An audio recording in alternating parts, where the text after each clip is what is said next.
Cedar Rapids, Iowa. The 2020 Democratic primary race this Labor Day weekend was more about hearty handshakes and nice-to-meetyous, picnic drop-bys and ice cream socials, than sharp-elbowed politicking or thundering speeches, as many of the 20 candidates sought out voters and news media cameras across Iowa and New Hampshire. Two of the leading candidates, former Vice President Joseph R. Biden Jr. and Senator Elizabeth Warren, were set to return to the campaign trail on Monday afternoon after a few days' rest. The third top candidate, Senator Bernie Sanders, began a three-day swing on Sunday across New Hampshire and Maine, emphasizing the concerns of union workers in particular. At his three events on Sunday, Mr. Sanders did not once mention Mr. Biden, Ms. Warren or any of his other competitors.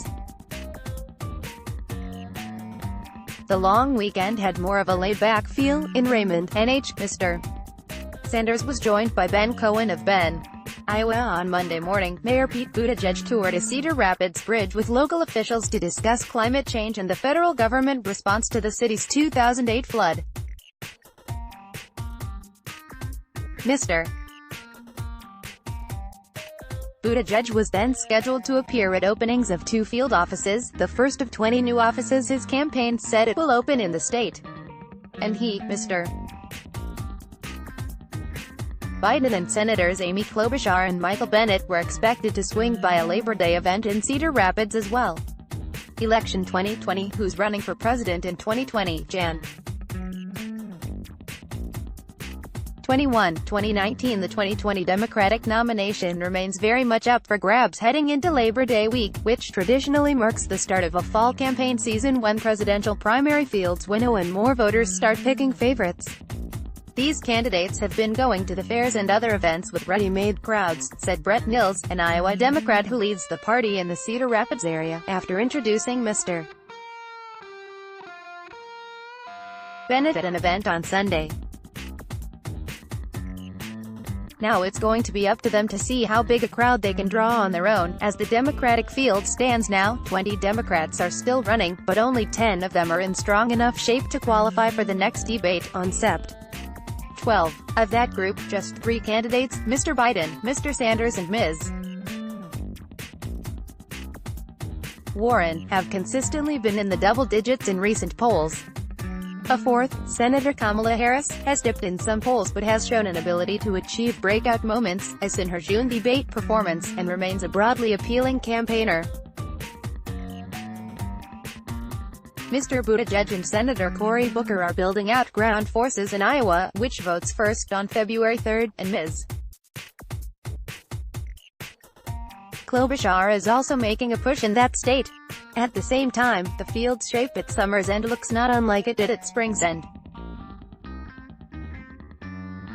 Mr. Biden entered the presidential race in late April as the Democratic frontrunner. He remains in that position, having withstood summer challenges from second- and third-tier contenders.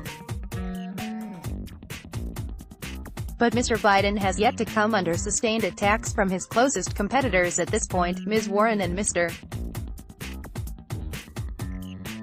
Sanders, who have large numbers of deeply enthusiastic supporters.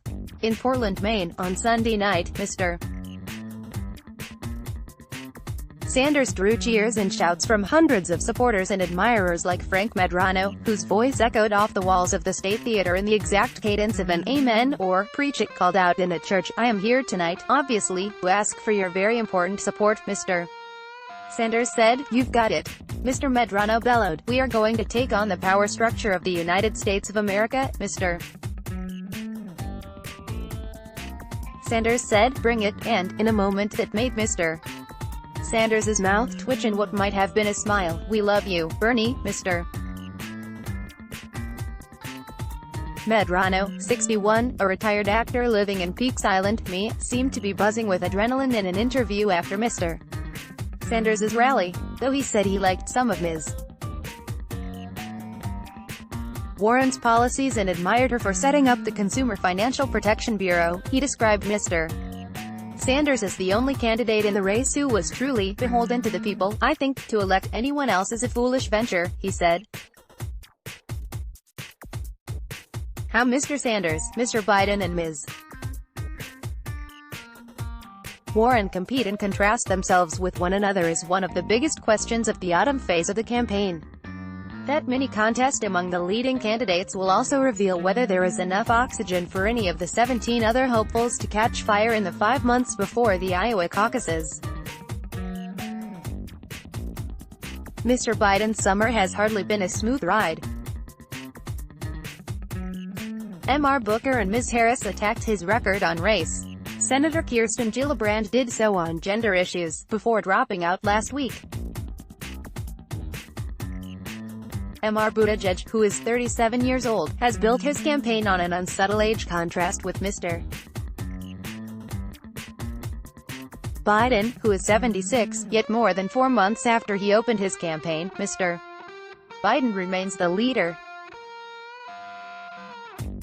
Few of the Democratic county leaders and party activists who populate Iowa's political class say they are thrilled with the former vice president, and many say there's little enthusiasm for his candidacy, yet he remains atop almost all polls of Democrats, in Iowa and elsewhere.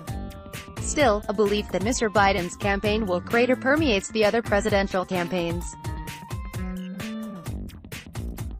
Eventually, officials with rival campaigns say in private conversations, voters will find Mr. Biden an unsteady hand, his gaffes too risky in a contest with President Trump. None of that has happened yet. In 2 weeks, the top 3 candidates will appear on a debate stage for the first time when the top 10 Democrats gather in Houston. ABC's moderators are certain to draw contrasts between Mr. Biden and Ms. Warren, who have clashed on economic issues across the last 3 decades. Mr. Sanders, though ideologically more similar to Ms. Warren, shares a base of lower-educated and lower-information voters in the Democratic contest with Mr. Biden.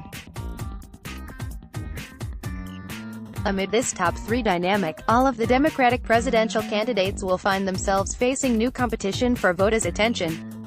Gone are the state and county fairs, with hordes of would-be voters awaiting candidate speeches from soapboxes. Instead, savvy campaigns are carefully bracketing the Sept. 12 debate with voter-rich events. Most candidates will speak this Saturday at the New Hampshire Democratic Party convention, which will be a magnet for party activists and organizers. Then, after the debate, some candidates are bound to be scheduling their weekend Iowa stops around the schedules of the University of Iowa and Iowa State University football teams. Expect to see a few candidates tailgating at the annual Hawkeye Cyclone game September 14th in Ames. Reed J. Epstein reported from Cedar Rapids, Iowa, and Maggie Astor from New Hampshire and Maine. Does Joe Biden want to be doing this? September 2, 2019. Why some labor unions are holding back on 2020 endorsements. Sept. 1. 2019. What Elizabeth Warren is quietly telling Democratic insidersog. 6. 2019. What Kamala Harris believes. Delayed 27. 2019. Let's block ads. Why?